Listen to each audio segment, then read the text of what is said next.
Jen said, staring blankly at her phone. It was 7:30 p.m. and she hadn't heard a word from Dan. Once again he was stuck at work, as he had been almost every evening for months. Her thumb hovered over the screen, debating whether to send him another message. What was the point? He'd probably reply with the usual busy talk later, but later never came. With a sigh, she placed her phone face down on the table and leaned back in her chair. The house was eerily quiet save for the soft sound of paw padding across the hardwood floor. Her golden retriever trotted over, tail wagging energetically as if determined to lift her spirits. Jen smiled faintly, a flicker of warmth breaking through her frustration.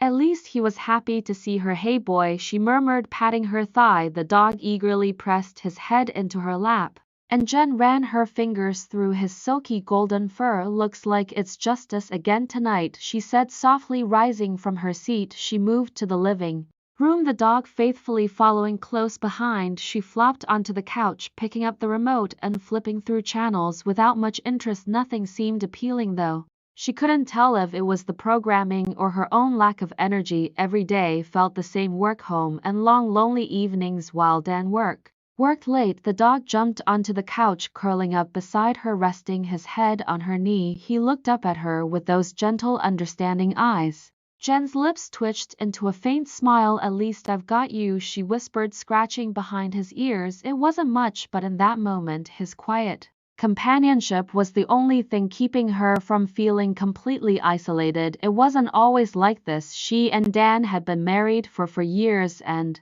in the beginning everything felt effortless. They'd spent hours talking, planning their future, and going on spontaneous weekend trips. She could still picture Dan surprising her with little gestures, a bouquet of flowers, or her favorite coffee on a lazy Saturday morning, but those moments felt like a distant memory now. His job had consumed his life, leaving Jen feeling more like an afterthought than a partner. Lately, their conversations had dwindled to brief exchanges. Dan would come home late, exhausted, offering only a few mumbled words before collapsing into bed. Whenever she tried to talk about work, their growing distance, or how lonely she felt, he brushed her off. "It's nothing," he'd say, or "things will calm down soon," but soon never seemed to arrive. One evening, Jen sat on the couch with the dog at her side when her phone buzzed. Her heart jumped, hoping it was Dan saying he'd be home early. Instead, it was another familiar message: "I'll be late, don't wait up." She sighed and glanced at the dog, who had rested his head on her lap. "You're starting to feel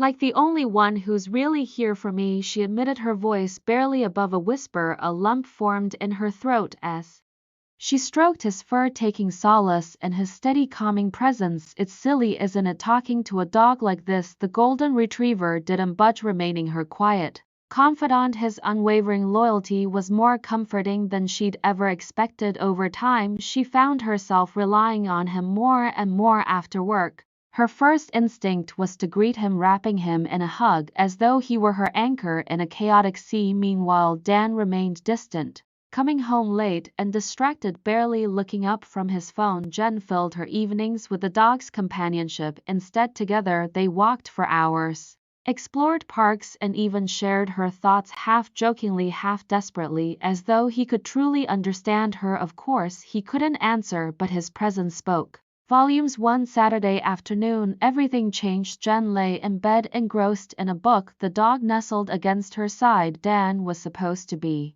at the office working on yet another big project. Jen thought it was just another quiet evening until the sound of the front door opening made her heart skip a beat. Dan was home early, something she hadn't expected for hours. Quickly sitting up, her hand still resting on the dog's back, she watched as Dan appeared in the doorway. His eyes widened as he took in the scene: Jen in bed, the golden retriever curled up beside her. "What's going on?" he asked, his voice sharp with an edge of disbelief. Jen blinked, confused by his tone. "What do you mean?" she replied, shifting slightly. Dan crossed his arms, his jaw tightening. "I come home early and I find you in bed with the dog." Her stomach twisted. She hadn't thought about how it might look. "It's not what you think," she said quickly. "The dog's just been here for me, that's all." "For you?" Dan repeated, raising an eyebrow. "He's a dog, Jen. You're acting like he's more than that Jen felt her cheeks flush, a mix of embarrassment and frustration welling up. Dan didn't get it, didn't understand how lonely she had been or how much she had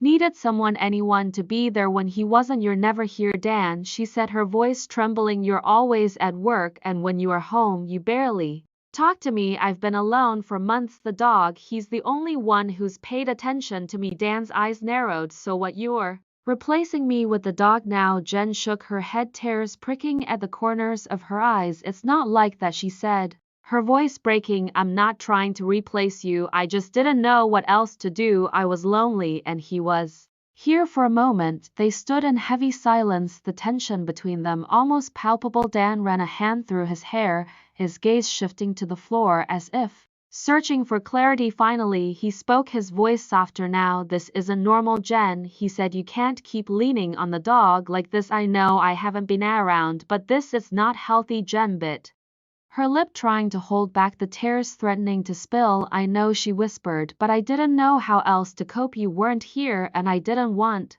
to burden you with how I was feeling, so I leaned on the dog." Dan sighed and sat down on the edge of the bed, looking not just tired from work, but from the weight of their unspoken struggles. "Why didn't you tell me you were feeling this way?" Jen wiped at her eyes, her voice shaky. "Because I didn't think you'd care," she admitted. "You've been so focused on work that it felt like I didn't matter anymore." Dan shook his head, his eyes downcast. "I never meant for you to feel that way," he said quietly, "but you're right, I've been distant. I thought I was doing the right thing by working hard, but I didn't realize how much I was neglecting us." Jen sat down beside him, her heart heavy. "I just want us to feel close again," she whispered. "I miss how we used to be." Dan reached for her hand, holding it tightly. "I miss it too," he said softly. "Maybe we can try to fix this. I know it's not going to be easy, but I don't want us to keep drifting apart." Jen nodded, a flicker of hope sparking within her. "I don't want that